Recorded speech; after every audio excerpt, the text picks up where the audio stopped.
Hello, everyone, and welcome to the 60th episode of the Exploring Antinatalism Podcast, a podcast all about the subject of antinatalism created by antinatalists.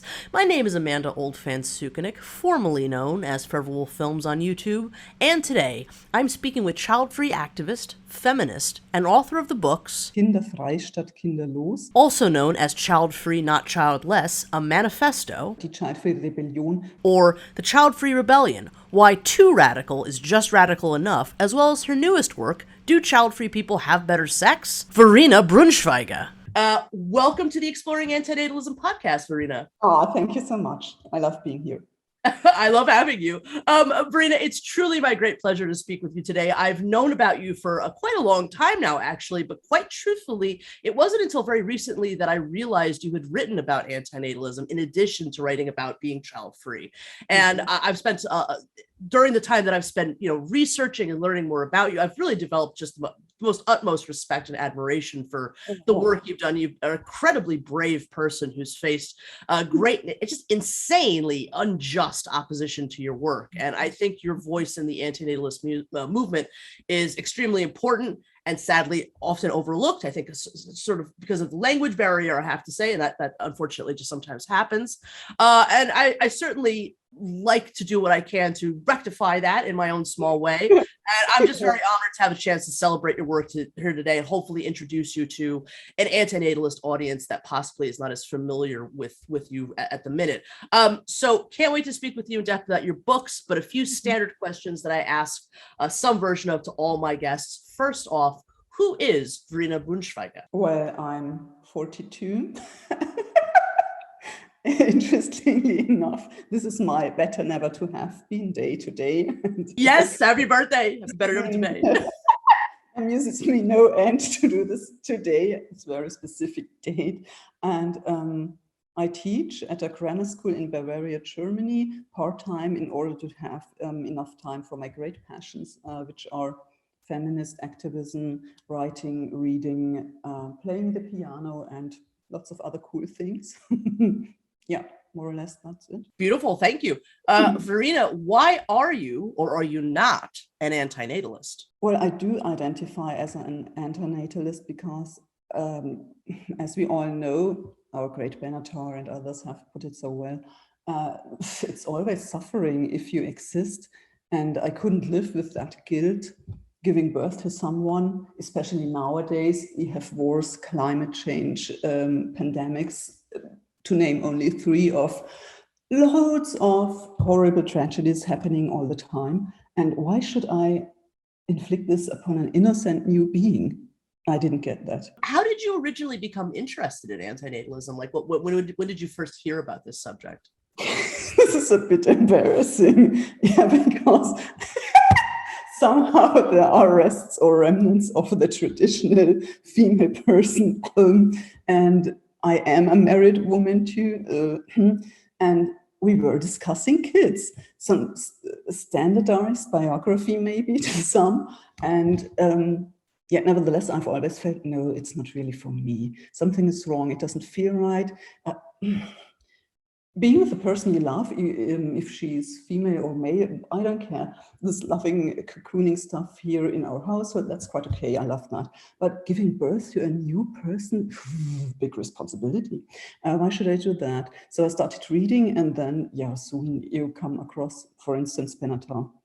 Because I read so much about why does it not make sense, especially for a woman to give birth? Why is it so detrimental to my health, to my to anything, actually, to my body, to my finances, to my soul, to my whole life?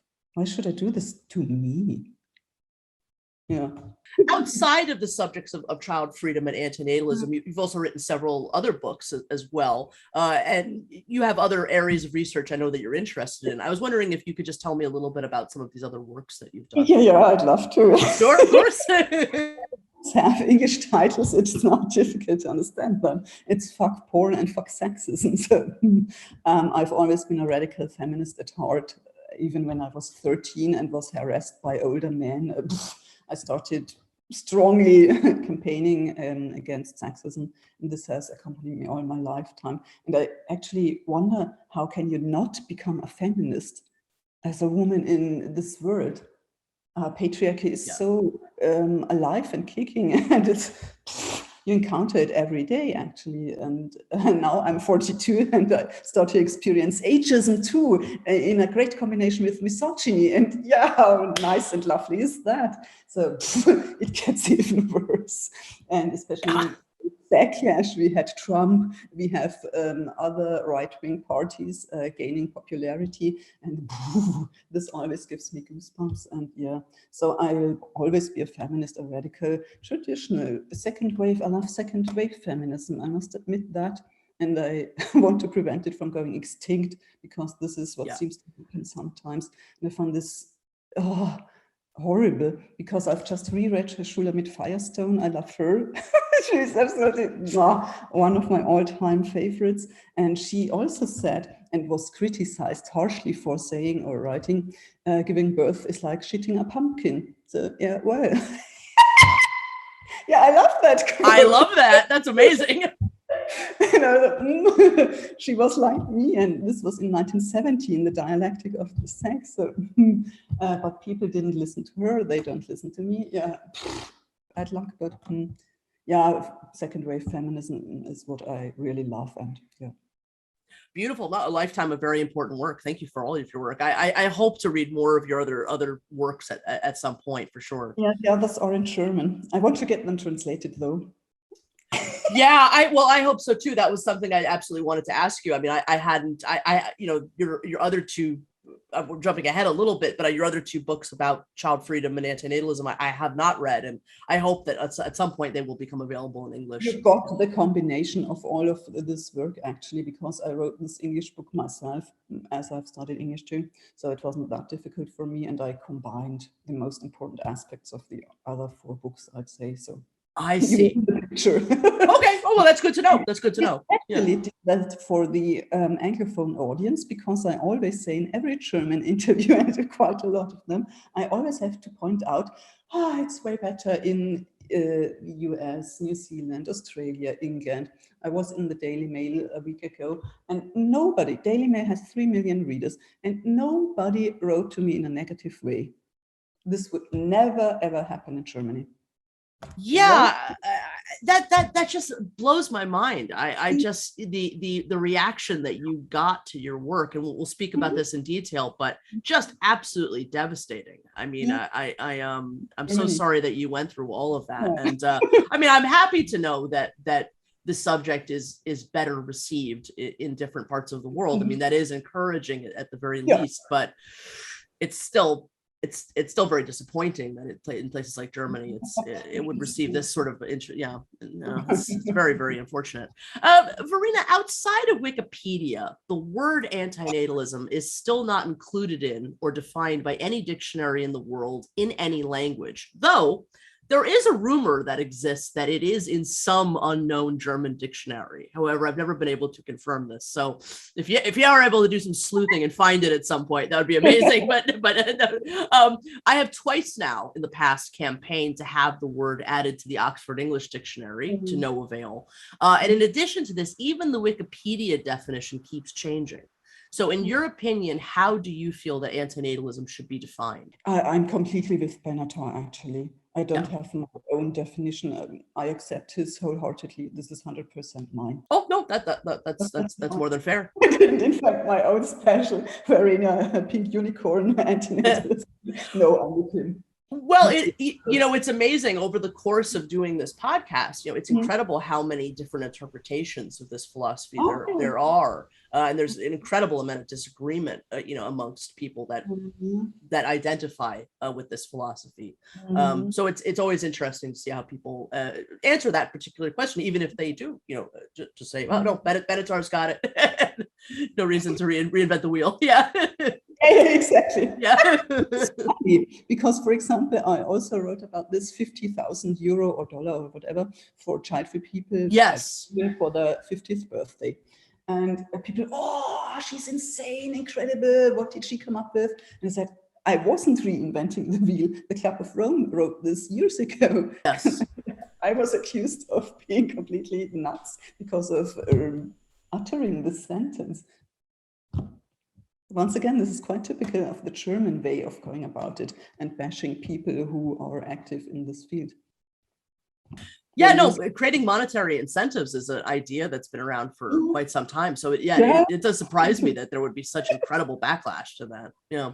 They are plain stupid and they are not informed at all. They have no idea, really. And then they are surprised and, she must have invented that. No, I did not. Where have you been the last 30 years? Any news, anything? No, obviously not. Okay, better things to do, your own kids, we know.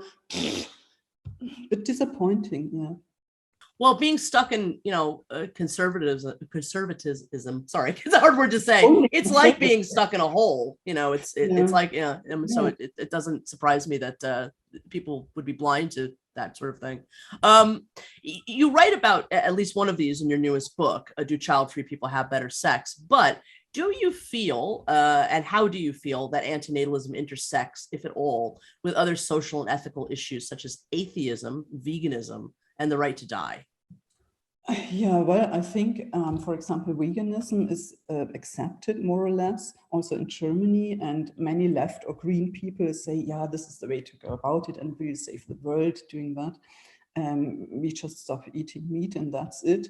I always say, no, this is not enough. Please refrain from having kids too, if possible. And no, this doesn't go together at all. And I always wonder, why not? I mean, for me, it's quite natural. It should be logical for anyone who wants to save the environment that we do everything we can. And this is just the biggest contribution every single individual can make. And for me, it was out of the question not to do that, because I care deeply about the environment. It's 12:05 anyway. So we only have a chance, if we have a chance, to survive, by adding less than 2,000 or 400,000 new humans each day. So we have to do all of this, actually. I don't meet either. And but that's clear. And it's surprising because I know many animal rights activists, and they always say, antinatalism, are you crazy? No, this is too extreme. Please back off, leave me alone with that. They are quite negative, even not only indifferent, they dislike antinatalism and they say it's anti-people and only pro-death and please refrain from telling us anything about that. And this always disappoints me because for me it's the other way around. It goes beautifully together and I don't understand why not more people act that way. I have one friend in Vienna and she's exactly the same. She does animal rights demonstrations and actions every day. She's so active. She also knows you, by the way. But really? Oh, she follows your podcast. She's a fan.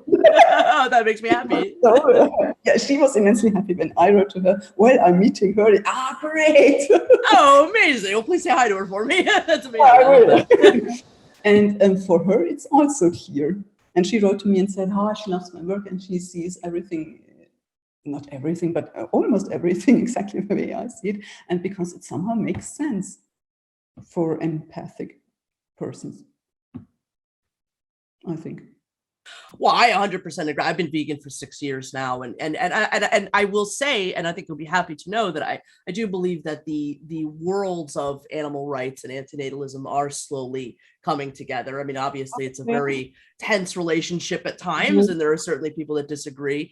But they are, in my opinion, two sides of the same coin. Basically, they're peanut butter and jelly, basically. Yeah, and I mean, there's even a division of antinatalism called vegan antinatalism, and that that's very much how people. You're familiar with that term. Yeah. Do you have any thoughts about atheism and the right to die, and perhaps how they combine with this subject? Yeah, the right to die is incredibly important for me too, because we have German laws which change all the time, and the conservatives who want special laws to change.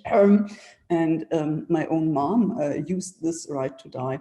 I don't have my mom anymore. And she was under 60, but she had terminal cancer, and she wanted this to end. And my condolences. I am especially Howard now today. Sorry. I admired her deeply, and I respected that. And yeah, it's immensely important too. I'm very happy she had that option available to her. I'm terribly sorry for your loss. Thank you. Yes, it was 6 years ago. Yeah. I know it never gets any easier. Well, thank you so much for all your thoughts on all of that. In addition to being a philosophical position, antinatalism over the last 10 years, I think you'll be happy to know, and I'm sure you're aware, has also become a developing social movement as well. And since 2019, especially as I'm sure you're familiar with the Raphael Samuel, the young man in India that wanted to sue his parents for giving him life. Antinatalist activism has began to develop, and we began to see the emergence of things more akin to traditional activism, like street outreach, meetups, and even the formation of, let's call them proto NGOs like Childfree India, Stop Having Kids, Antinatalism International, which is Michael. Oh, thank you. And the AAPJ, which is the Association of Anti-Procreationism in Japan. So are you familiar with any of these developments? And either way, what are your thoughts on any of this? Yeah, of course. I know all of them and I love them. It's so wonderful. It's still not enough, not at all. Yeah. And especially the take of the media on this is horrible and something we have to fight back. Yeah. And I hate, sorry. No, please go ahead. I hate some journalists, especially German ones, who have several kids and who always write that antinatalists are completely crazy, that they should be put into some asylum, as if we lived in the 19th century, especially if a woman says this. It's double horrible, of course, or 100 times more horrible, actually, not only double. And I should be locked up, and other. Maybe this is one of the reasons why not many women do this, because they are afraid of being labeled absolutely crazy witch who should be burned anyway. And this has to change. I find this so indescribably horrible, the way the media portrays us in most of the cases, especially in Europe. It's better in the Anglophone world. Yeah, of course it is. I envy you, and this is great for you. But here in good old Europe, it's you want to top yourself sometimes. And I can't believe why they go on with all this hatred against us. I mean, what are we doing? It should be the opposite, actually. We are doing some kind of favor, and they keep on bashing us, and with such a force, as if they really wanted us to be dead. And this always floors me. I can't believe it. And yeah, this makes me sad. And hopefully one time this will become better also here in Germany, for example. I hope so. I can't blame you one bit for having such a negative opinion of journalists after what you've experienced. And it is fascinating to see the different ways that this subject is responded to in the media. I mean, the Raphael Samuel case, again, that received international attention. And there were some places in the world where, I mean, they put him on every television show imaginable. And it was very, but would he have had a different response if it had been a woman doing it? I don't know. And I think that's an important question for the antinatalist community, actually. So I think you might be very right about that. Yeah, and this is only the only issue I have, that some of the antinatalist people, of the antinatalist men, are quite anti-woman. I read some comments sometimes which are plain misogynist too. And yeah, this is, of course, something which is negative for the movement too. They should really think twice. It's not okay to bash pregnant women, in my opinion. Yeah. It's never okay to bash any women. And yeah, this makes me sad too, that some of the antinatalist men, who are actually great people, but have this negative trait of being somehow anti-woman. I don't know why. Yeah, it's a big problem. And you know what I'm talking about. No, absolutely, and we'll talk in more in depth about that in a bit. And I think that it's a problem in the child-free world too, though. I mean, there's a lot, there's a lot of and I see it on both sides, honestly. There's a lot of misanthropy, and there's a lot of misogyny. There's a lot of baby hate. There's a lot of parent hate, and just a lot of hate. I mean, there are some toxic elements to, I think, both spectrums of the movement, and it's just unfortunate. because this is a subject about compassion. Exactly. That's why I was surprised, because he talks about compassion and then he bashes pregnant women and writes about kicking them down the stairs in his mind. Is he crazy? No wonder that some people think they are not really people who are compassionate, for instance. One of the reasons I think so highly of your work is that, I mean, you're not at all shy or unsure about and you're not at all unsure about combining the conversations around the child-free world with antinatalism, which is still quite controversial and frowned upon by a lot of people. A lot of people want those two worlds kept as separate as possible. I've never felt that way. I think anti-procreation or critiques of procreation exist on a spectrum of different approaches, and it's better that we actively, help each other. What do you think about this child-free antinatalist divide that so many seem to want? In your opinion, what are the key differences between being child-free and being antinatalist? Where do you feel those two things to be the same, and how do you think those things are different? Yeah, as you said, I think this is rather a question of degree or extent. And it's not a contradiction at all. For me, this is almost one. It should be, and it feels so natural. As we mentioned before, the question about not eating meat and not having babies, this is something similar. Both actions are quite cool and should be done, and this goes perfectly together. I always wonder, why is this kind of unnatural division created actively by some in a malign intention? I can't help thinking sometimes. And it's also stupid because we are not that many people naturally. So why do we not work together? This is similar to feminist divisions too. And yeah, we are debating little details instead of working together and combating the common enemy, which would make way more sense. But 100%. Yeah. I agree with you 100%. I mean, as you said, it's just not that many of us. I mean, and we could be so much stronger if we just work together. And it's a shame that we can't come together in that kind of way.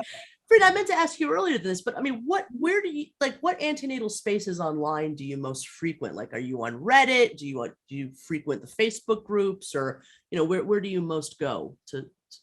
Or do you? I'm one of those old-fashioned Facebook persons, actually, being 32. Nothing wrong with that.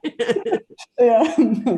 And the antinatalist weekends and the antinatalist ladies are quite lovely. They are rather new, I think. And I like them especially because, ladies, you might have a problem with that as a radical feminist, but I get the point. And as we have talked about earlier, there are not that many women around in our field. So I like to have female company in every respect. And this should be promoted, I think. Oh, 100%, 100%. Are you familiar with the Childfree girls? They're wonderful. Yeah. And they also combine these two topics to some extent too, which is wonderful to see. Yeah, it should be combined. It has to be if we are about to achieve something. But maybe some people don't want to achieve anything. Sometimes, and this is then rather a cliche of the antinatalist people. Other people from the outside often have, and which is then true, when they say, they are 100% negative, they are sad, depressed goths, and they all want to die, and all the time, all the stereotypes.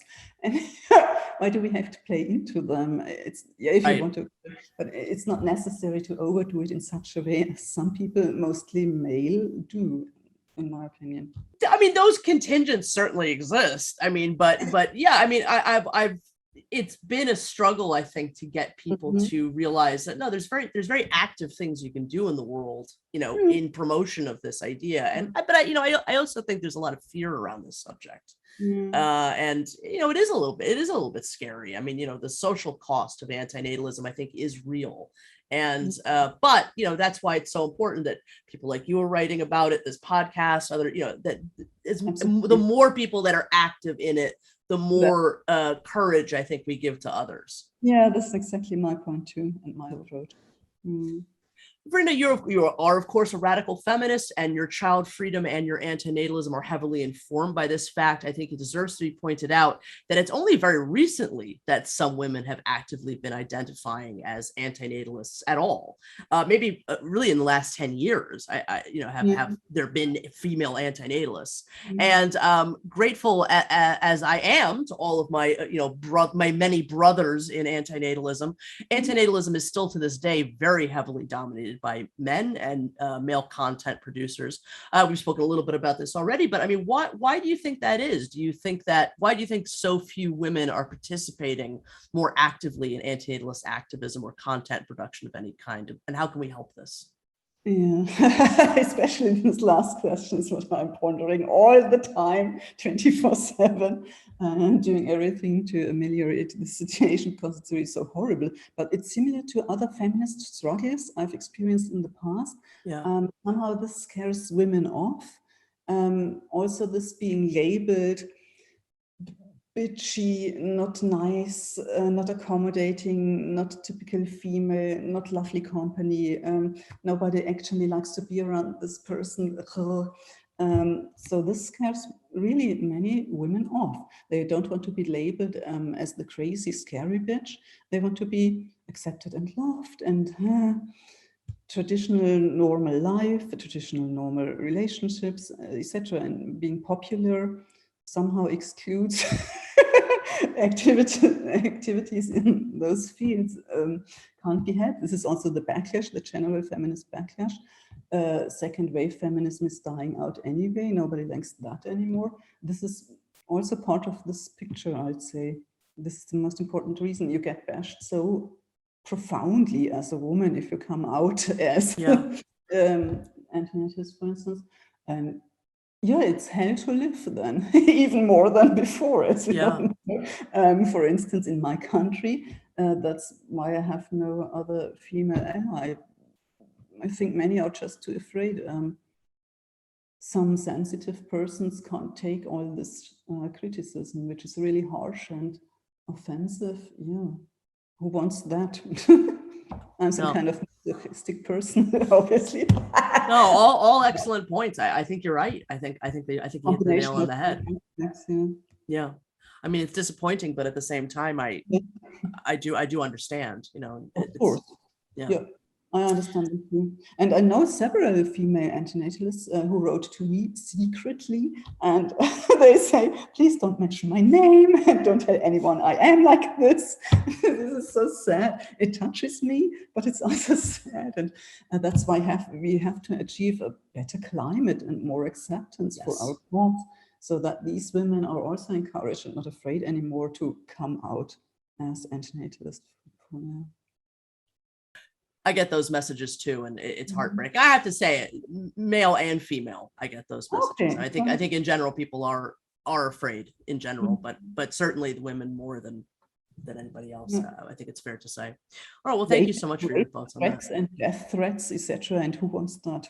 Yeah, exactly. And as a woman, the rape threats are more real and more threatening. I think. Yes. Maybe this is the main reason even why not more women are coming out. Yeah. Oh, it's so sad. Well, speaking of all of that and that you've experienced, let's get right into it about your first book on this subject, Childfree Rather Than Childless, which came out in 2019. So yes, I'd love to discuss a little bit more about your first book on this subject. This book really changed your life. I think it's fair to say, causing you a tremendous amount of backlash and controversy, even death threats, which is just insane. And once again, I'm just so sorry you went through all of this. As I said to you before we started, I mean, I must regrettably say that I've not read this book due to the language barrier. And can you tell me again, is there in fact an English edition of this book, and do you think there ever will be? Some publishers were interested, but somehow it's not easy to buy the rights, or maybe they are that expensive. I don't know. Nobody has bought them so far. That's why I took the most important aspects out of it and combined this in the English book I wrote myself, Childfree Rebellion. So yeah, if you read this book, you're more or less in the picture about all the things I experienced, I told all the stories again. They are the same anyway. So, yeah, especially all those crazy things going on at my school. It's really hard to imagine and hard to squeeze into 5 minutes. But yeah, please read this for yourselves and you'll find out what it means to be an antinatalist woman in Germany. And we are talking 2019 and not Bourdain. But this is quite a conservative country. Although I was talking to a woman from Boston 2 hours ago, a friend of mine, and she said, well, yeah, well, you're liberal and it's cool in Germany and it's better than here. No, it's not at all, not concerning my topic. Yeah, no, it's not fun being in Germany, especially if you're a feminist or antinatalist. Or, yeah. That's just so disappointing. It's just so disappointing. But I think that was a very intelligent way of getting the information to an English-speaking audience, which is, to combine it into the new book, which we'll speak about in a book. Do child-free people have better sex? Can you tell me though a little bit about how this first book came to be? Like, what was the process of writing it, your decision to write it, and just a little bit about what the contents include? I mean, is there any contents that didn't make it over to this newer work? I can show you a chart. Sure. I'd love to see. You know this anyway, but nevertheless. I always show it in German interviews. You know that one, don't you? Yeah, I have seen this. And I love it so much because it's only one child, and this is living car-free, living without meat, etc., etc. And this is also one aspect why I decided never to give birth, because if only one child produces so much rubbish, uses so many resources, especially in our Western countries, the industrialized world has to cut down, not the African people or Asians. Yeah, and this is one of the main aspects I wanted to talk about, because nobody talked about this in Germany. It was in London. They have population matters, population counts, all great organizations I deeply admire. We don't have any such organizations here in Germany. They just don't exist. I couldn't believe that. I was researching hours on end and waiting for results to come up, and they just didn't appear because they don't exist. And so I thought I have to inform the German audience what's going on actually, and how behind we are in comparison to other progressive, cool countries, because this is also what's getting on my nerves so much. German people have such a high opinion of themselves. They always think, oh, we are the best and the greatest, and everyone admires us, and aren't we the greatest on earth? With that history, but okay, war, that's way in the past, let's forget about that. Aryan children are most important and the greatest kids anyway, so no problem with that. So many of those horrible, incredible things added up, and in order not to be buried under all those negative developments and things I found out doing my research, I had to write this book. I just had to. And as one guy wrote to me, thanks for bringing that kid into the world. Haha. That amused me. Your brainchild. Yeah, exactly. This is always better. And especially as a feminist too, there is only this kind of mom feminism in Germany. It's always about, how can we make the situation better for moms? This is the only feminist question. Are you crazy? Not at all. And those two aspects basically were my reasons or motivations to write that, because I thought, something is going terribly wrong, and at least I want to. Nobody will listen to me anyway. I knew that, but at least I wanted to say, stop, hang on, have you thought about, do you know about, So yeah, this was very important to me to do this. Just incredibly brave. And so the book is released, and pretty much immediately after, you received this tidal wave of pushback and controversy, and from what I understand, there's a media circus around it. You received death threats. It affects your personal life. I mean, would you mind detailing sort of the course of what took place a bit? I mean, For example, also at school, I had to take 1 year of unpaid absence because also the colleagues were quite horrible and started bashing me and not understanding how she can be a teacher and hate kids so much. This is such vicious land. I couldn't believe that because I get along great with the pupils all the time. I mean, I'm still teaching and I've never problems with those kids. Far from it, it's the contrary, actually. I love those teenagers. Yeah, we just don't have any problems. And they always try to depict me as some kind of evil witch who shouldn't have a place there at all and who should be buried. Just disgusting. I'm just appalled that you received that kind of pushback from. I mean, so you're back teaching now. I mean, Yeah. that's wonderful. I'm glad to hear that. I mean, are you still receiving that kind of, vitriol from people though, or has it died down since? It's less and less frequent, so to speak. But every time a new interview is released, it starts again. But it's in regular intervals, so to speak. And yeah, I'm a humorous person, and I can take this, and I've somehow grown accustomed to it in a way, because I always think, who are those people? Why should I be interested in those people's opinion anyway? So meanwhile, I just shrug this off. And so did you receive some of this reaction from other parts of Europe as well? Was there, I mean, obviously it happened primarily in Germany, Austria, but like, the situation was better in Switzerland. Interesting. Okay. Interesting. Yeah, I thought so too, because they are conservative and homophobic, and this rule. But exactly.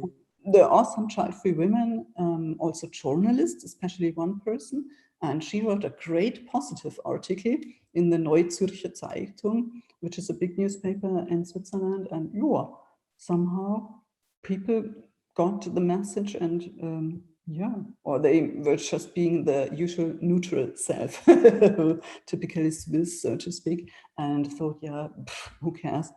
Yeah, but this was cool. And I have some friends in Italy and a journalist in Italy who wrote quite a positive article too recently. And she's also child-free, and this was for a woman's magazine, but nevertheless, that's what I always try to. I take every task I'm given, and some have been criticizing me for that too. How can you appear on blah whatever? I said, I see that's so important. Opportunity, because we are not that many people, and if we want to get our message spread and across, it's important that every one of us, of our small community, does that. Absolutely. Talking to whoever it is, why not a women's magazine? Oh, 100%. I've received similar pushback because I was on a comedy show at one point, on national television, and people were very angry that it's like, well, you're making a joke out of this. It's like, no, it's a way for people to be exposed to it, and so I'm glad you have that attitude about it. It's very important. I mean, do you have any thoughts on this is a very controversial amongst antinatalists, but like when should children be exposed to this idea? There are some antinatalists who believe, they have to be teenagers, but then there are others that believe that no, you should really start people in on this conversation as early as possible, because children are human beings and they are future procreators, potentially. So there is somebody that has written an antinatalist fairy tale story for children, and there's actually an antinatalist coloring book. So there's things that kids can engage with, of an antinatalist nature. But do you think that's a positive thing or a negative thing? Yeah, why not, actually? Because we have all this pronatalist influence from every side, so why not add one single? Right.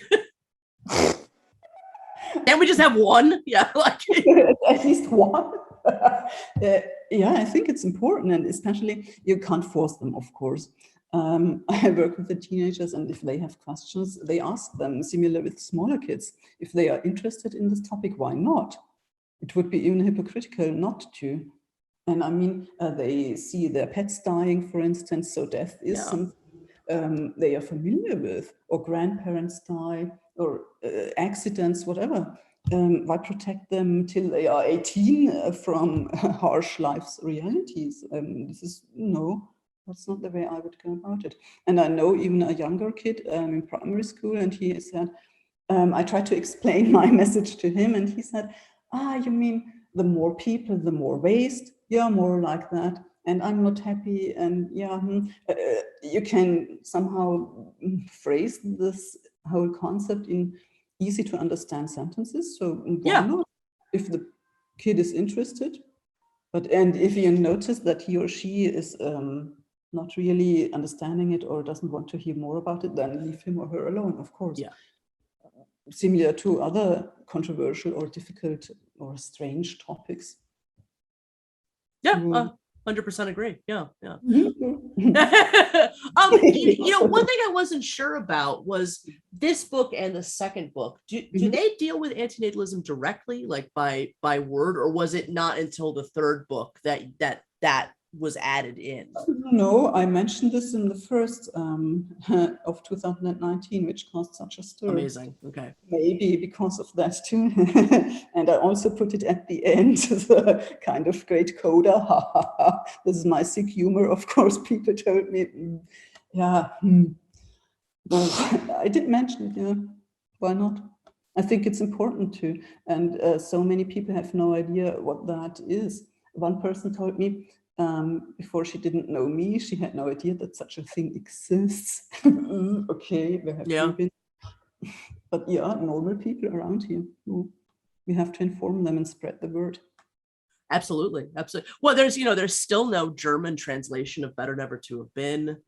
There's. Exactly. I noticed that. Yeah. I wanted to recommend it to people who don't speak English that well, and then give me the translation. And I was starting to look for it. And, well, there is no. Yeah. I should ask him. That would be an idea. Oh, I hope to see that it would have. It's slowly being translated into more languages, but there's still a lot of work to be done in that regard, for sure. For instance, Théophile de Chauroux, I love him. Oh, yeah. Oh, my dear Theo, I absolutely love him. Yeah, I was so happy to see you mention him in your book. Do you have any thoughts about his work? I'd love to hear you speak about him a bit. Especially this L'art de guillotiner les procurateurs. Luckily, I do speak French, so there are not many translations of his works too. That's what I noticed. He actually recently translated it himself. It's not released yet, but I mean, you can, it's out there, and he just released another book fairly recently, last couple of years, called The Childfree Christ. Yeah, exactly. Yeah, he does phenomenal work. Yeah, anyway, and his L'art de guillotiner les procurateurs, this is so similar to my work. I was like shocked, and I thought, he must be a really cool male person. He was so feminist, genuinely feminist aspects in this book. I was surprised, I must admit. Usually it's rather radical feminists, older radical feminists, 60-year-old women who write things like that, and I find them in his work. Okay, so I was amazed. I love him. Yeah, we don't have close contact. I wrote him several times, and he wrote back, and congratulations, and I know your work. Great. But I really do love his way of writing and also presenting his work. He's quite cool. Absolutely. No, he's an absolute treasure of the antenatal world. Yeah. I'm glad you've had some contact with him. It was just lovely to see his name come up. So, I mean, in addition to all the controversy, I'm sure you also have had your supporters, that have come about. I mean, and are very grateful for your work, as I am. I mean, what have been some of the more positive reactions that your books have received? I found many new friends, really. That was the biggest advantage up to now. People have even more children in Germany, so I didn't get through, but this is no surprise anyway, and this is the general backlash. Even the war and pandemics, nothing helps. Climate change is upon us, and a female mother journalist told me, when she's buttering the bread for her little ones, climate change is so far away.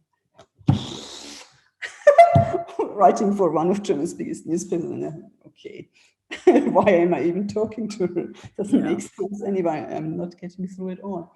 And they don't want to understand. And this is my approach, because it's okay if you're just not intelligent enough, if you just don't get it, it's okay. But people who actively say, no, I don't want to understand this, I hate this anyway, and I bash her and all the others who are of the same opinion, this is what I don't accept. And yeah, sometimes maybe I'm coming across as aggressive, but why not? I think one can understand that. Yeah, I mean, the problems of the world require an aggressive response. I mean, especially because people so blindly keep adding to it. So, you know, I certainly don't find your approach to be, you know, in any true sense aggressive. So it's just yeah, again, it's just, I have no idea how often people write to me, do you have to use this aggressive tone, and you're really too harsh and to add too much criticism and are so negative.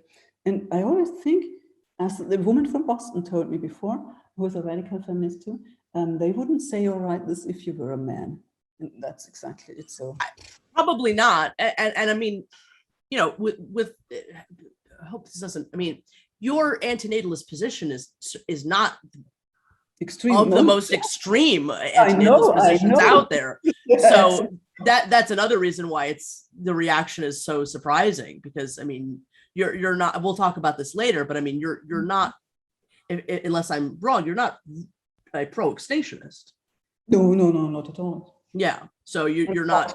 I think this too, of course. Yeah, and that's why I was also surprised when people started acting as if I had said, please shoot everyone out there.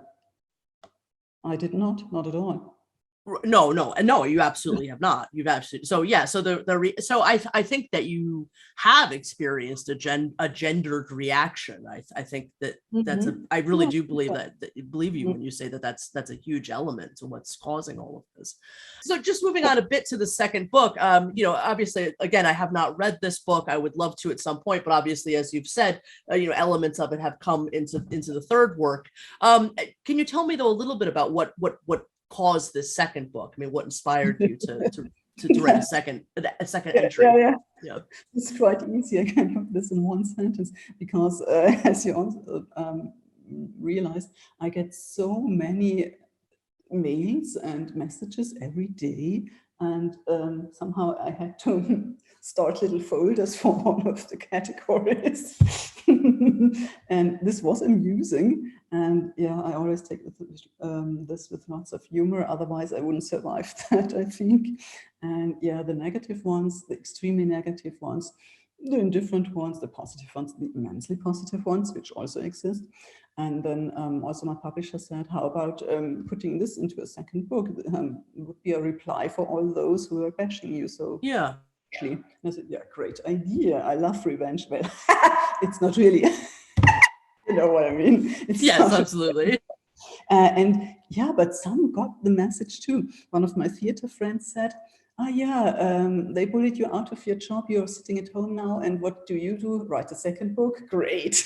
So he got that. Was some kernel of revenge in that, I admit that too, because I was really insulted and disappointed, and it was harsher than I had expected, although I know German people and I didn't expect anything positive, but so much hatred, that was too much. So I again dealt with that by writing it down. It's a great way of coping. It's not therapeutic writing what I do, but a little part is in there. And yeah, why not? Many people were interested in reading about all those reactions and developments, etc. Yeah, no, I think that was a very important thing for you to have encapsulated into a response, you know, in the form of the second book. Yeah. And especially noteworthy also was that so many men wrote to me, and I included a big chapter about the male voice, so to speak, because I mainly wrote about women in the first book. Yeah. And I got so many people of the male gender who wrote and said, they are with me, and they found this quite great. And they always get to know women who want to give birth, and where are the other women like me, so to speak. That was lovely. And I do understand that it's not easy for men child-free men, for instance, to find a partner, a female one, if they want a female one, who doesn't want to be a mother nowadays in Germany. Yeah. So I wrote about them and defending them, because of course they get cliches and stereotypes too. They are only about their career and sports and are completely irresponsible and not interested in, the usual. Downtoned and not as harsh and aggressive as women get it. But many male child-free persons wrote to me, they are criticized too and harassed by their environment or even own families. Oh, come on now, please. We want to be grandparents, all the usual questions. Yeah, pronatalism affects everyone. It puts a stain on everybody's life in different ways, and I think it's very important to expose that from all sides. So, well, once again, even though the first two books have been sort of encapsulated in this third one, I do hope once again that they receive an English translation at some point. I'd love to read them. I think they're both very important works. So, thank you for the window into both of them. But I'd love to jump into a discussion of the newest work, Do Child-Free People Have Better Sex? A Feminist Journey in the child-free movement, which came out just this year. So just really a couple of months ago, as far as I'm aware.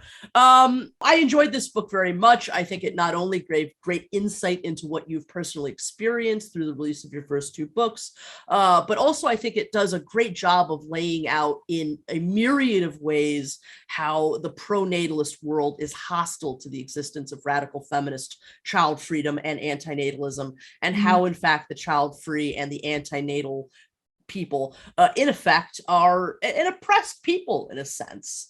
And this is a very scorned way of life. And I think you make that perfectly clear. And I don't see many works presenting this claim quite so strongly. Not to repeat some of the same questions about the previous two books, but how did this third book come about, and what were you able to express in this book that you perhaps didn't get to in the course of the first two? Yeah, well, as I see with you, the British or American or Australian people, Anglophone countries, are so great and open and wonderful and always so positive concerning my work and or feminism in general or the child-free lifestyle. And I thought, why not write for them and reaching a broader audience? As I mentioned before, I always want to reach people and get this message across. So the English version would be a perfect way to reach out to the whole world, so to speak. And I hope that many people are interested in the book and act accordingly, please. Yes. Yeah. No, I think that was very wise. Yeah.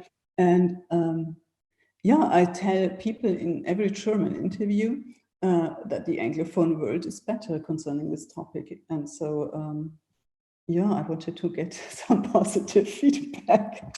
Sounds ridiculous, I just noticed that. But it has been exactly this way as predicted. I was completely 100% right. I didn't get any negative comments, only positive ones. And great coverage, the Daily Mail and J.M. Sorrell in her column, the Radical Feminist from Boston, or you, and many other great journalists or people in the Anglophone countries. And this adventure is wonderful and I'm so happy. And it's completely new. I always feel like, where's all the hate? Come on, please write to me. Something is missing.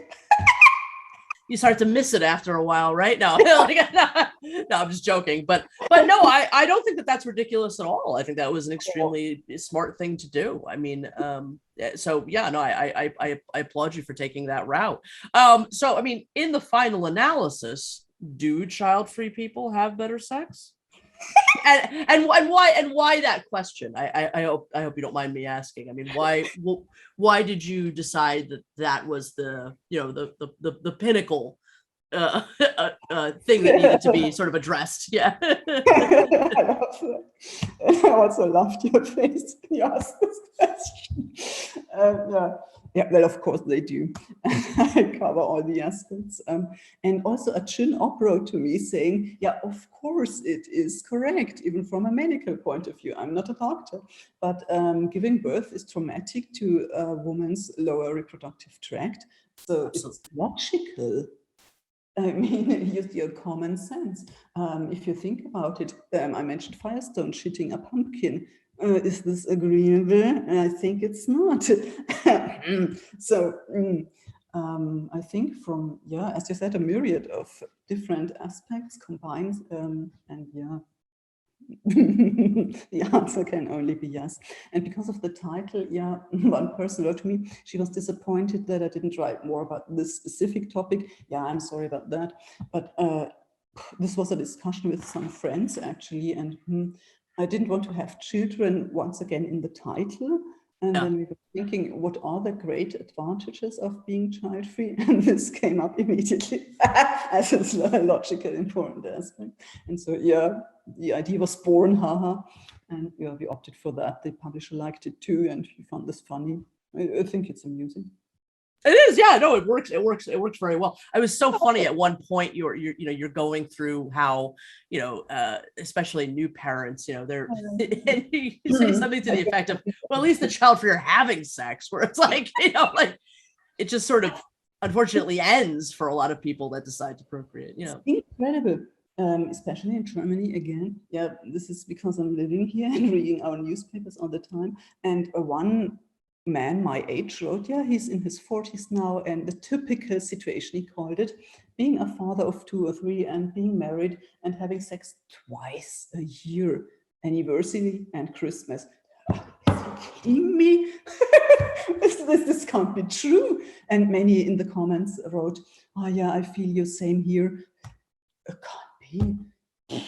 It's again, I think it's even more horrible than you think. Maybe I was naive, but obviously it is true. Not even on his birthday, like. I mean, and it's incredible the amount of optimism bias that people lay on top of that, which is just so fascinating as well.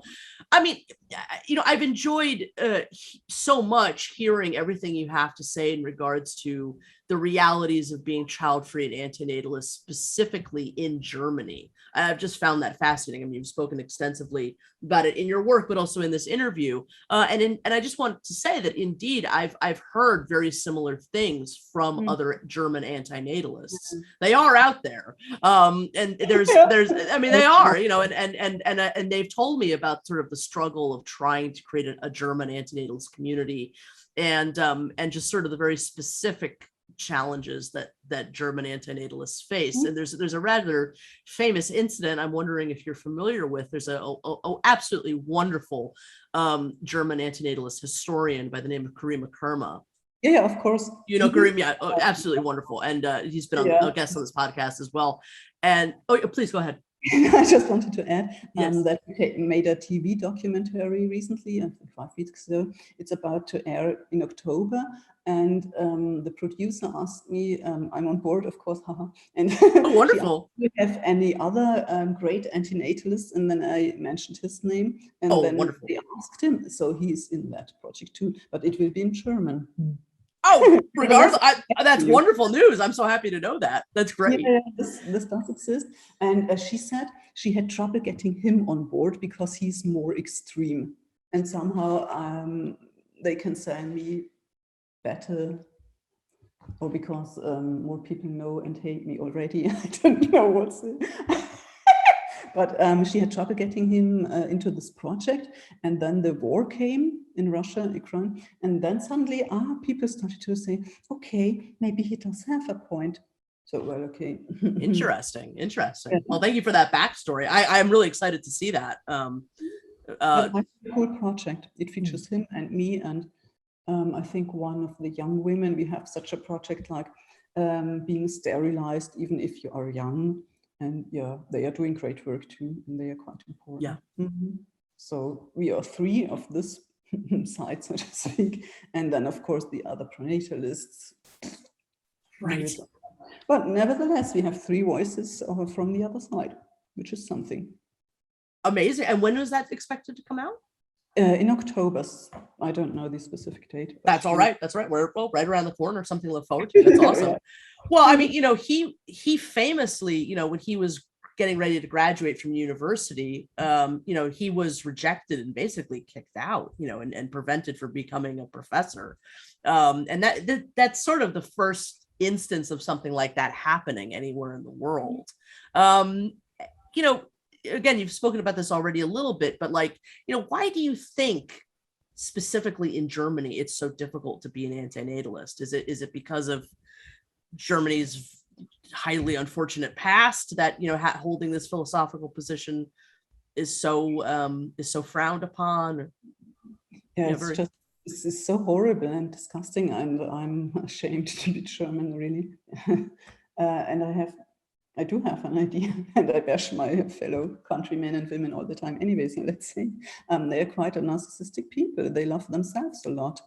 So 3 or 4 kids is quite cool. Why not? I'm the greatest. That's what people say and think here. And Germans first, and all the others second or third. Oh, not at all.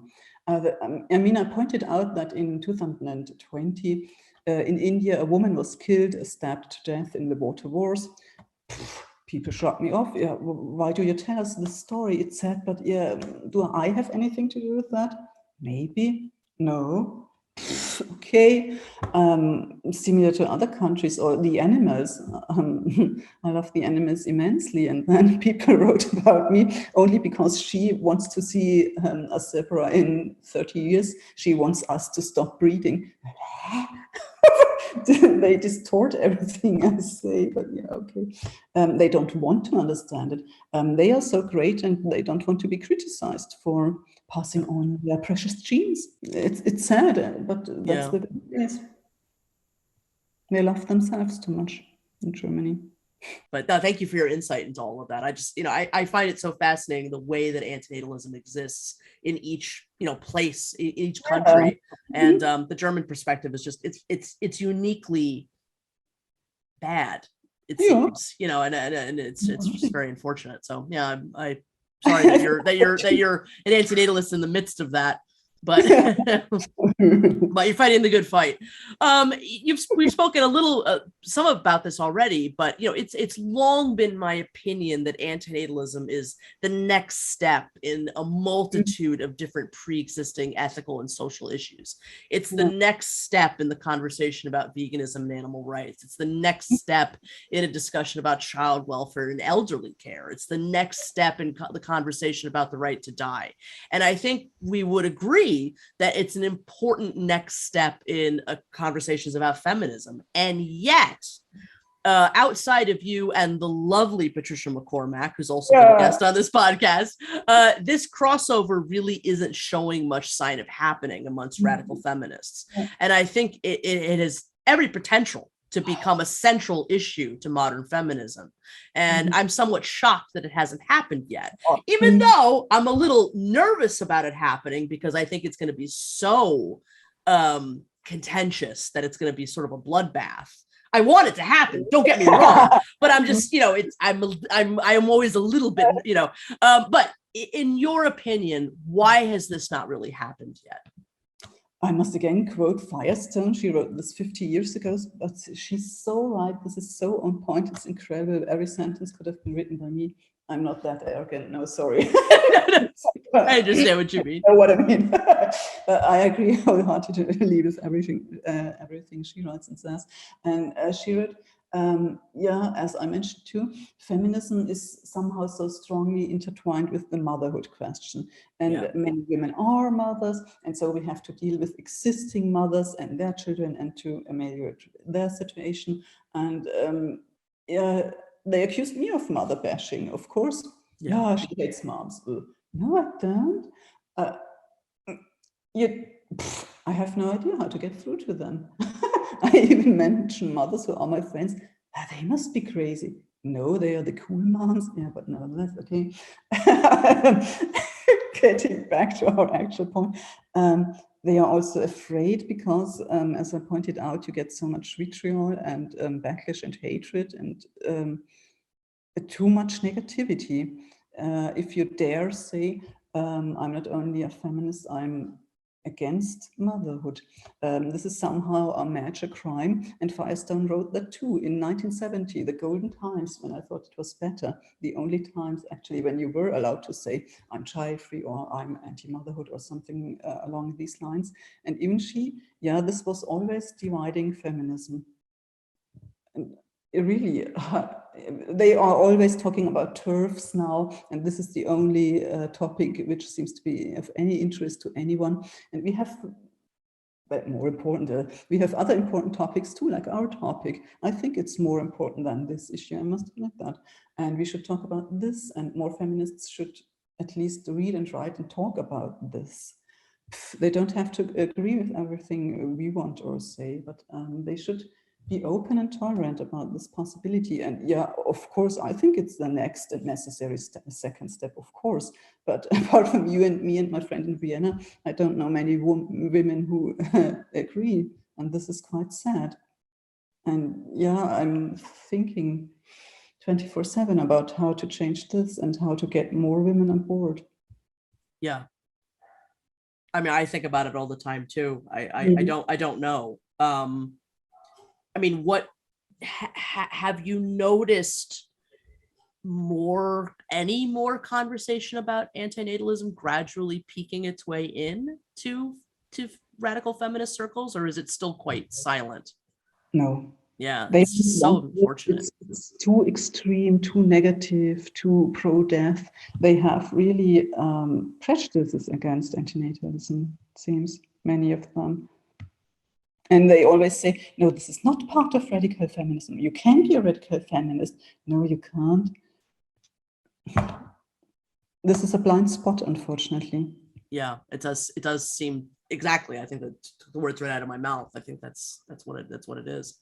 Mm. Well, thank you for your window into that. I mean, this mirrors very much the same conversation I had with Patricia McCormack, and that was 2 years ago, and it does seem like we're still sort of in the same place. And that's very unfortunate. So full disclosure, I'm playing a little bit of devil's advocate with this next question. So you'll have to forgive me, because I truly do believe that articulating an antinatalist position through a feminist lens is extremely important. Nonetheless, as I'm sure as you've explored antinatalist online spaces, and as we discussed a little bit before, it's no secret that there is much misogyny in many of these spaces. There's also a great deal of misandry. There's a hatred of men, hatred of women. And I worry sometimes that when we gender this conversation, we run the risk of missing kind of the point of antinatalism, that this is about the human condition, and that the subject devolves into yet another kind of like useless round of finger pointing and the endless gender wars. What do you think of that criticism? Again, part of me agrees with it, part of me absolutely doesn't, because again, I do think that the male perspective is important, the female perspective is important, but are we kind of then not, are we forgetting like the victims almost, in a strange way? It's about the civil right of the unborn to not have to exist. Exactly, of course, it should be our main focus, that's clear. But nevertheless, as a radical feminist, I can't accept misogyny. I'm sorry. I never will be able to tolerate bashing. And it's a small minority, thankfully, but they do exist. And for instance, it would be a possibility. I think they should be kicked out of antinatalist groups. If one guy writes, "Oh, I hate pregnant bitches and I want them kick them down the stairs," why not say, "Okay, goodbye. This is quite offensive. We don't like misogynists in here. Search for another group. There are groups for people like you." Wouldn't that be a possibility? I'd be happy with that. And then we can focus on the main point, and also have more credibility and acceptance if people notice that such elements are not part of our group and are not what we are about, actually. And we are mostly compassionate people. and not persons like that. So yeah, I think people who are like that and who write like that are not better than those guys who write to me and say, childless bitch, I'll fuck your ass till you bleed. They are not better. I hate this, even, yeah, no way if it's from this side or coming from that side. Right, of course. Misogyny is unacceptable, and yeah, we have to combat that nevertheless. Yeah. Although, yeah, no, sorry. No compromise. No. I suppose perhaps I kind of. I mean, I would never expect an acceptance of hatred towards women. I get that kind of what wasn't really what I meant. I just meant like. Okay. But I have read similar things and statements, and I was wondering. I was taken aback and is this really my community? I don't like that at all. What is he doing here? Yeah, this is negative to the cause, I'd say. So, yeah.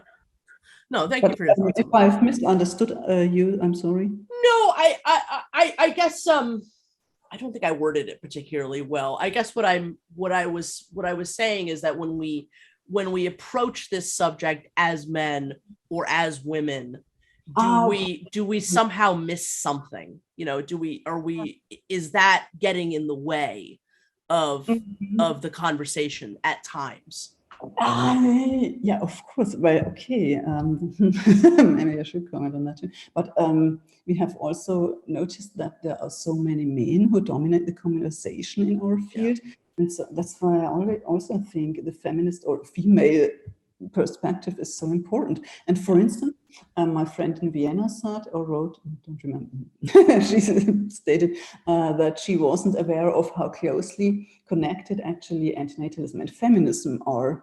And she was coming from the other side. She was an antinatalist first, and then she read my things and, okay, actually this is a logical feminist approach too. And then she could combine those two things for me coming from the other way. And that was great. And maybe we can, reach more women like this, hopefully sometime. You know what I mean? 100%. No, I thank you for your thoughts on all of that. I again, a bit of a devil's advocate question. But it comes up. It does come up, you know, where people get like sort of exhausted with gender in the conversation. It's like, you know, and it's I don't know, it's worthy of the question, I think. At the same time. I'll cut this. Oh, sorry, please go ahead. No, it's okay. This question then sometimes often asked by male persons who are inclined in a misogynistic way. Or is it asked by females too? I think it's asked by everybody. Okay. I've seen it come from all sides, honestly, where, you know, it's sort of like, are we at times missing that the human rights conversation? Yeah. You know, but again, regardless, you can't have a human rights conversation without considering a female perspective and a male perspective. So I mean, you know, yeah. It's not really something I agree with. It's just sort of something that comes up that I really appreciate you commenting on. Thank you so much. I was curious if you've read, you know, Christine Overall's response to David Benatar's antinatalism and her feelings that antinatalism is, you know, ultimately bad for women. I mean, I think antinatalism is so empowering for women, and so I find her criticism really surprising. But do you have any thoughts on that? I wrote to her actually, and she just wrote back saying, "Oh, congrats," and that was it. And okay. Yeah, that told me quite a lot, actually. But yeah, it's surprising. Maybe this has something to do with this book, The Second Sex, or I forget. The Second Sexism? Yeah. Yeah, right. Mm-hmm. And maybe this puts some radical feminists off, and yeah, we don't like this. The poor boys, and they are so disadvantaged, and we have to care and foster the boys first because this is the other way around. Meanwhile, well, no, I think it's not. And maybe this is putting some of them off. So Benatar does have this book, The Second Sexism, and he is unfairly called a men's rights activist a lot of times, often by people who haven't read the book.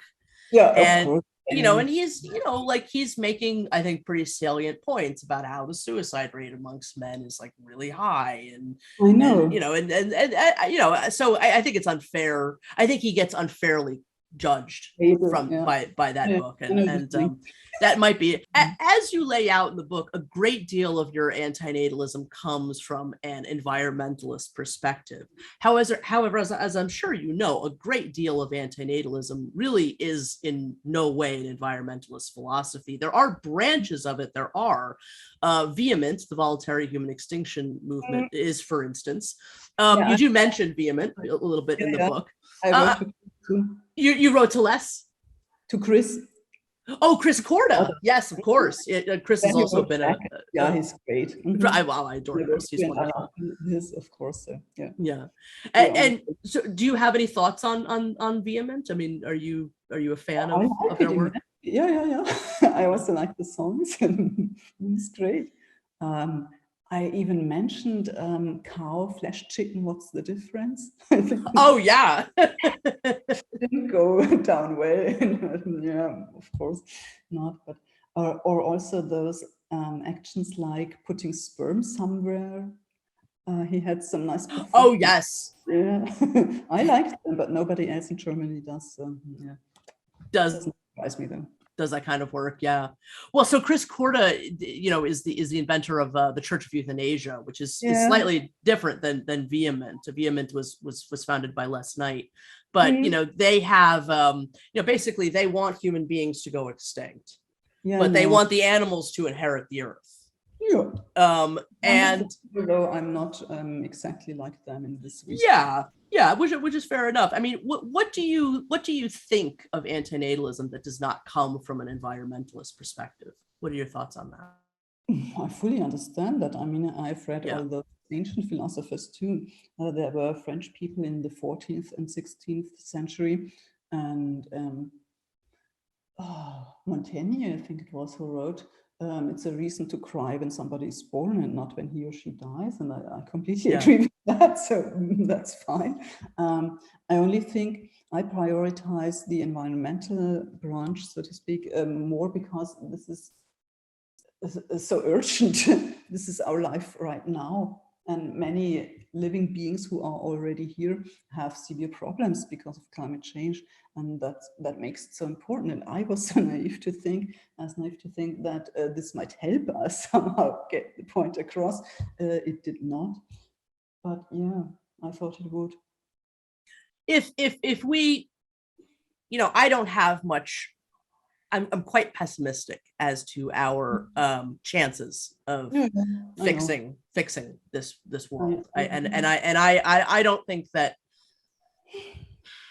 I don't think this was ever a good place to lay eggs, so to speak. I think that this is always, nature has always been terrible. We are all the product of this DNA molecule that doesn't care at all about how much we suffer.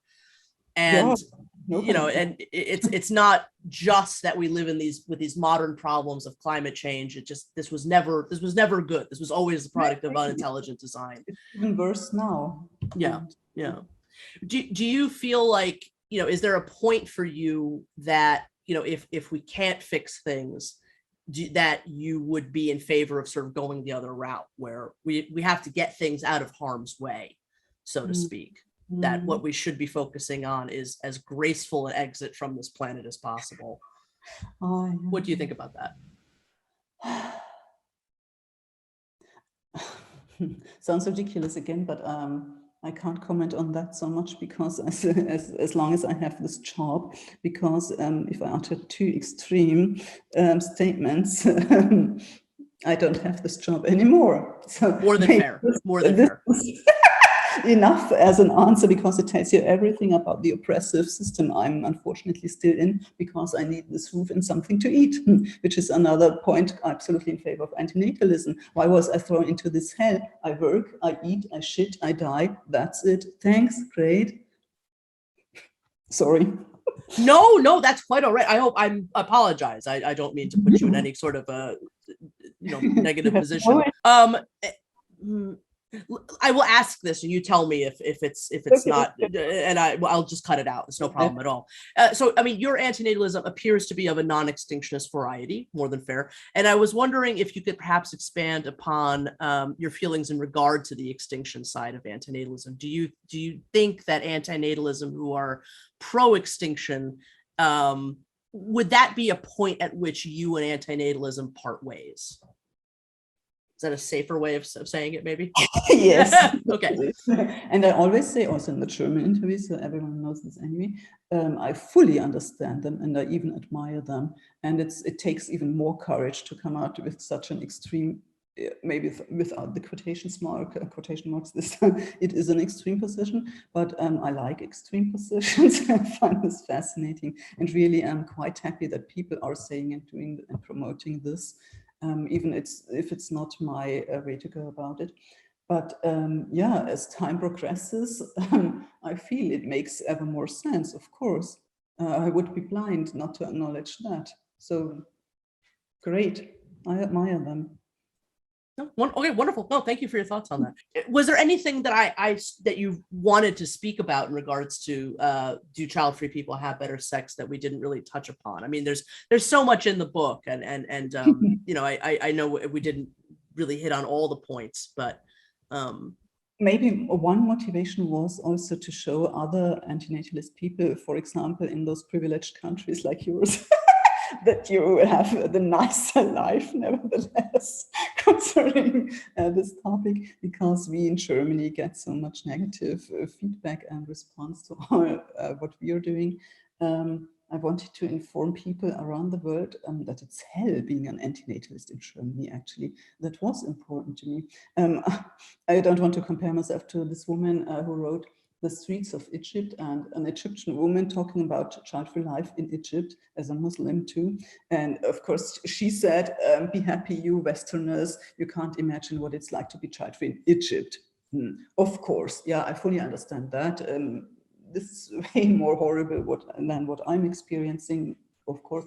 But nevertheless, there are several degrees of this negative attitude towards our lifestyle. And it's immensely interesting to get to know about all the different countries and what especially the women, I'm always more interested in the women, I must admit that, what they are going through in different regions of this world when they come out or even want to read about, inform themselves, and they don't find any books, they are not in the library, they have no means to get the information in some countries. I mean, this is horrible.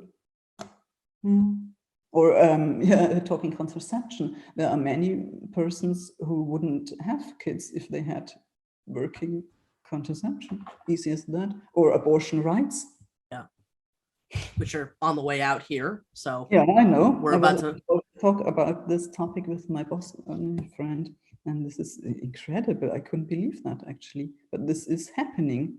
The backlash gets always more severe, and we have to fight back. Yeah, no, I'm terrified. I mean, I never, you know, I feel foolish for saying this, but I never expected that in my lifetime I would perhaps lose the right to have an abortion should I need one. And it's devastating. So there's never been a more important time for this subject. Exactly. And there's never been a more important time for people to be out and open about it. But there's also never been a clear time for people to be afraid of the backlash, you know, and so we have a very Sisyphusian uphill battle, you know, and that's sort of the plight of the antinatalist, I guess. I don't know. Yeah. Well, no, thank you for, and you know, it's interesting that you bring up Egypt. I mean, you know, one of the very largest antinatalist Facebook groups is entirely in Arabic. And one of the places that, you know, the followers of that group are from is Egypt. So there's a lot of child-free and antinatalist people there, and I do not get the sense that they have an easy time holding that perspective and living in that country. Yeah, and again, maybe it's different if you are a more privileged male person there and doing this secretly in online groups in your subculture, and she was a woman going public in mainstream media. I think these are two very different ways of going through this, and especially religious leaders who have no idea about his subgroups, but they read her article, and then she gets all the hatred and negative feedback. So. Yeah, but yeah, of course, I know. I noticed some Arab people too, or Omar blah blah, who contacted me. Ah, you read about it. Okay, great. Yeah, I'm happy about those groups, of course, but we have to get out into the open too. I often witness that there are many, as one of my friends who is doing this completely secretly. Please say something, do something. No. This is quite okay doing this online and leading a normal life publicly. I always want them to come out and do something. I do too.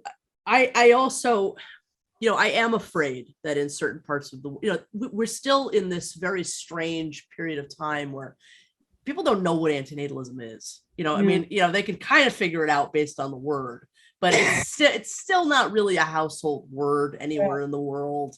People are still in it. But as it becomes more well-known and as people start to get a little bit bolder, I do worry, and this is not, obviously I want people to be out and exposed as antinatalists, but I do worry that the backlash in some countries will be violent.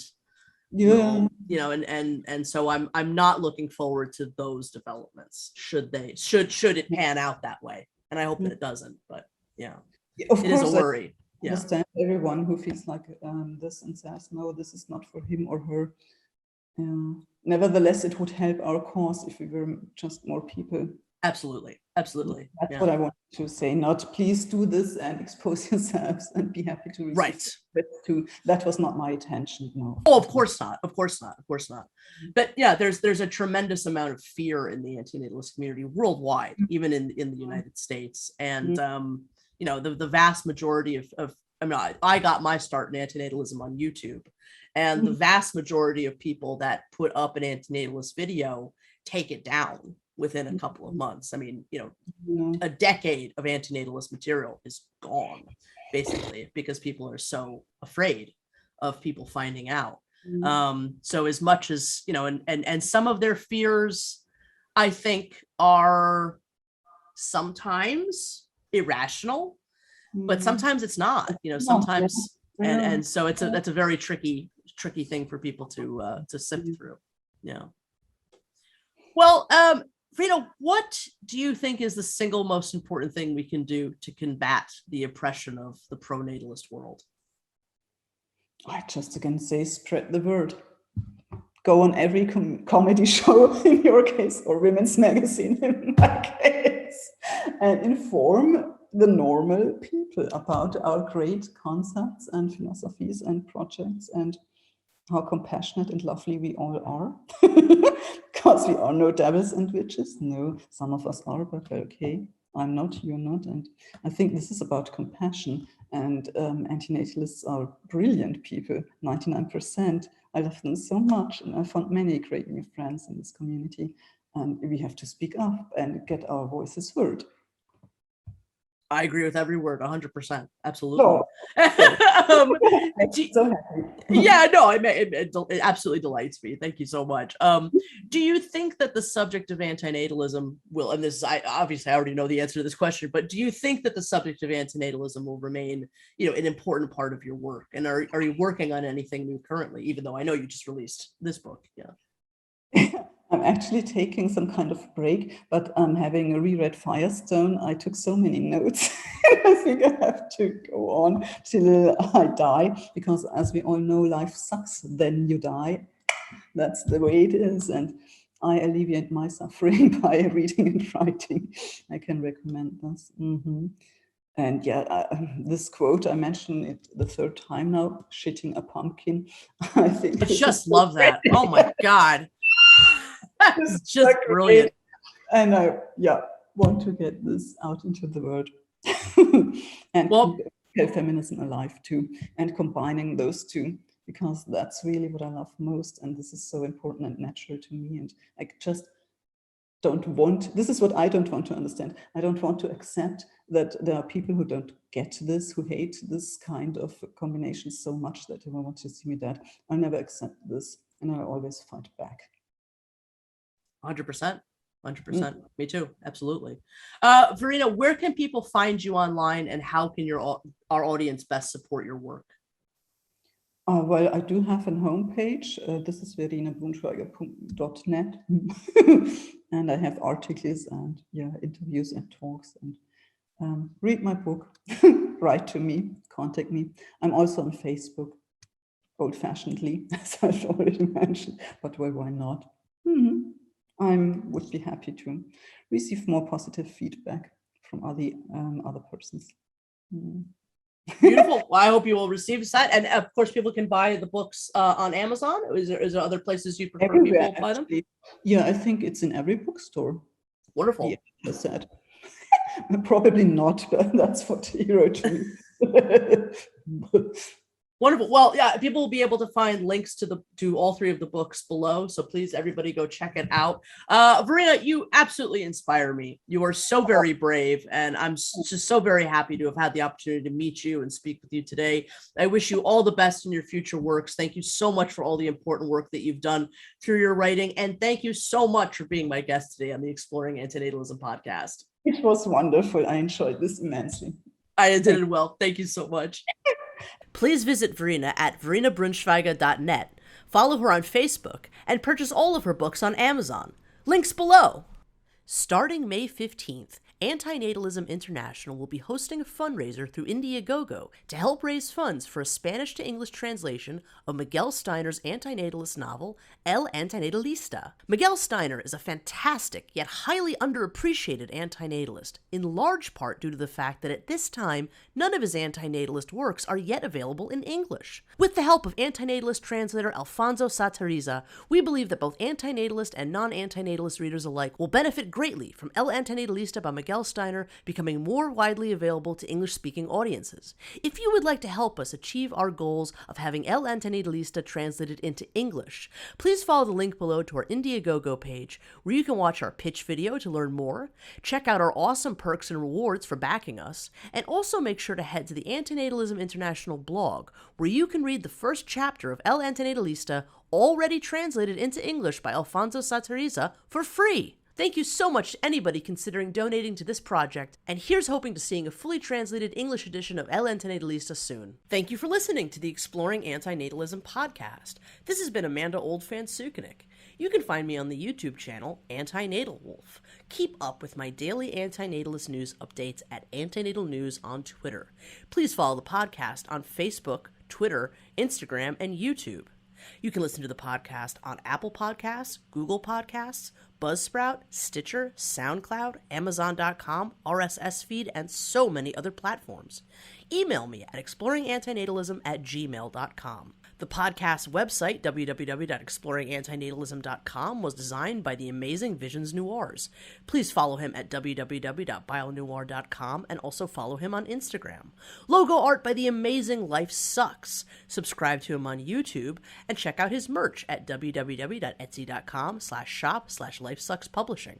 Music by the wonderful I Doubt It. Subscribe to him on YouTube and check out our collaborative project along with our friend Eiffel WV, The Right to No Longer Exist, which includes the podcast, The Right to No Longer Exist, A Right to Die podcast.